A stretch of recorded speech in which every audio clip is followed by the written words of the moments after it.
Hello friends, how are you?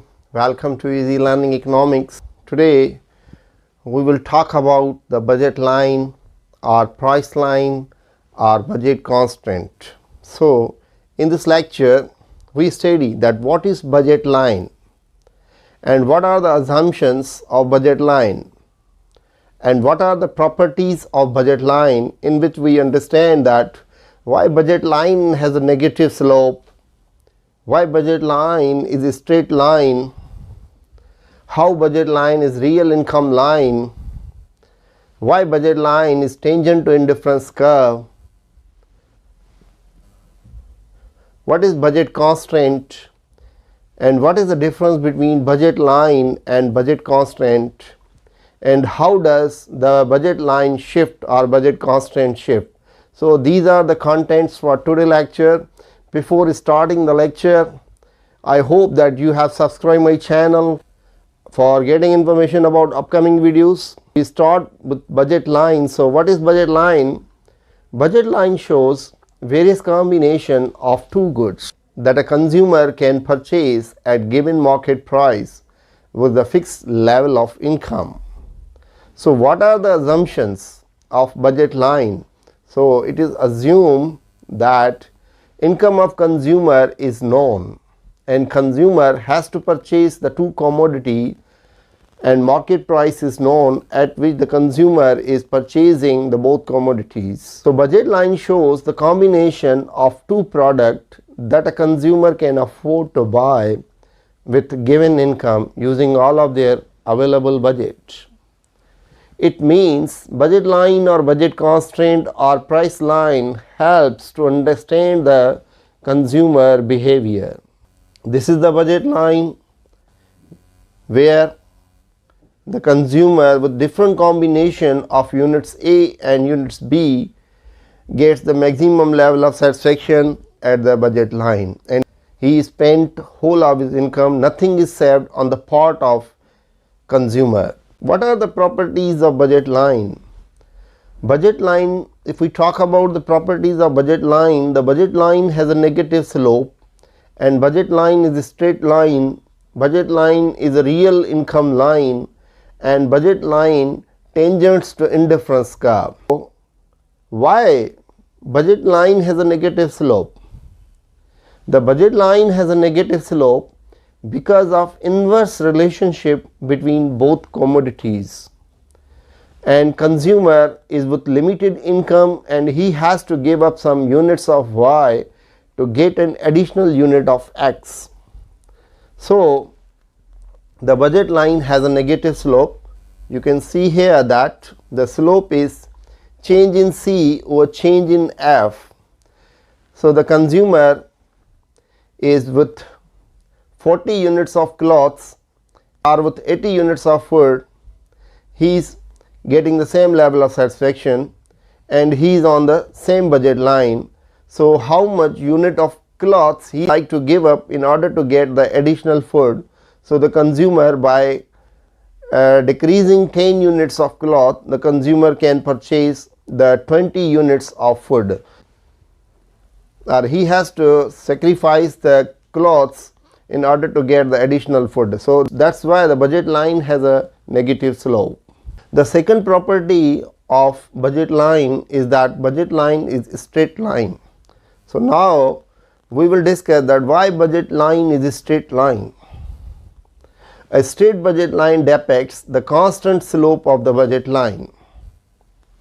The slope of the budget line is given by the negative ratio of the price of two goods minus P1 over P2.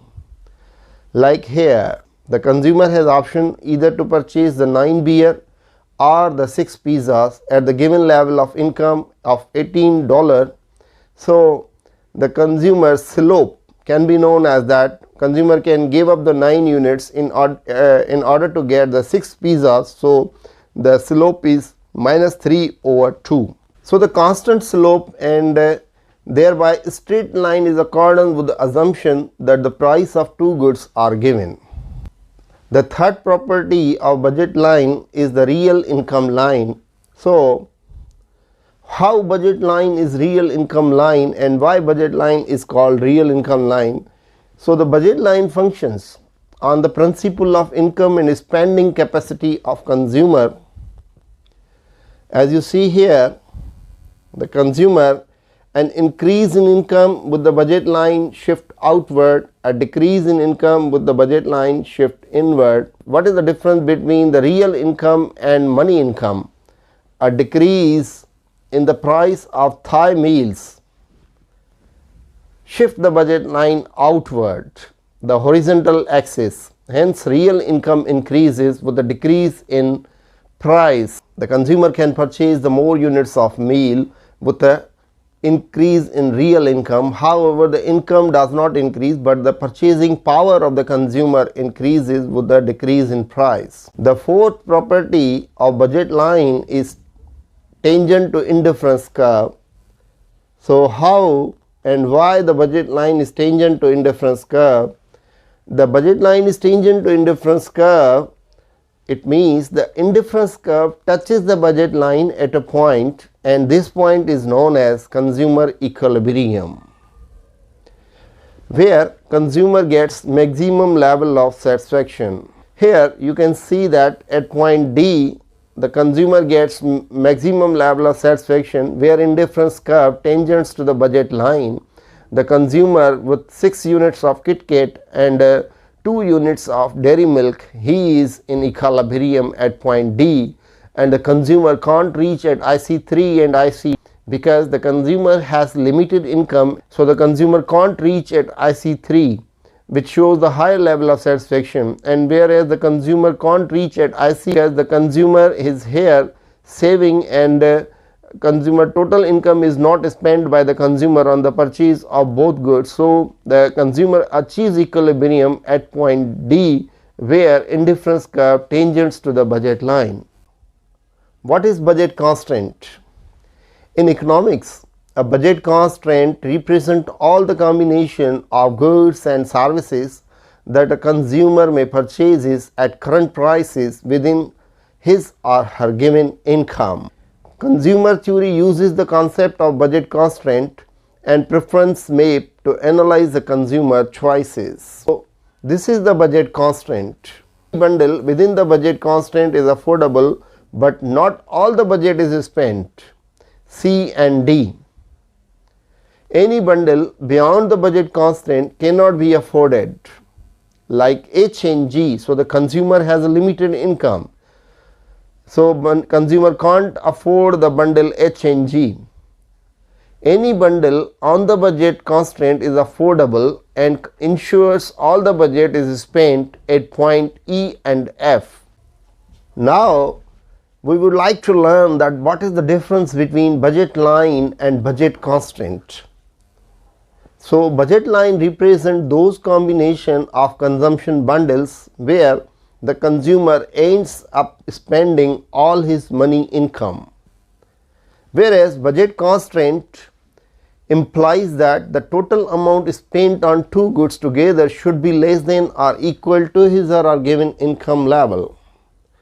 So in this diagram you can see here that on the budget line and budget constraint difference, that the budget line at point where the consumer is spending whole of its income, whereas in case of the budget constraint, inside the budget line the consumer is saving and nothing, and the whole of the income of the consumer is not spent by the consumer on the purchase of goods. So it's a budget constraint and budget line.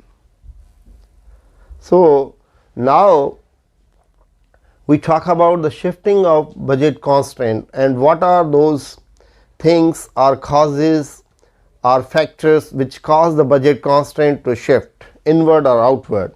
So the price and the income, price of goods and income of consumer causes the budget constraint to shift. So first of all we are talking about the changes in price of good lead the budget constraint to shift. Like here you can see that the good A and good B have been shown on y axis and x axis respectively.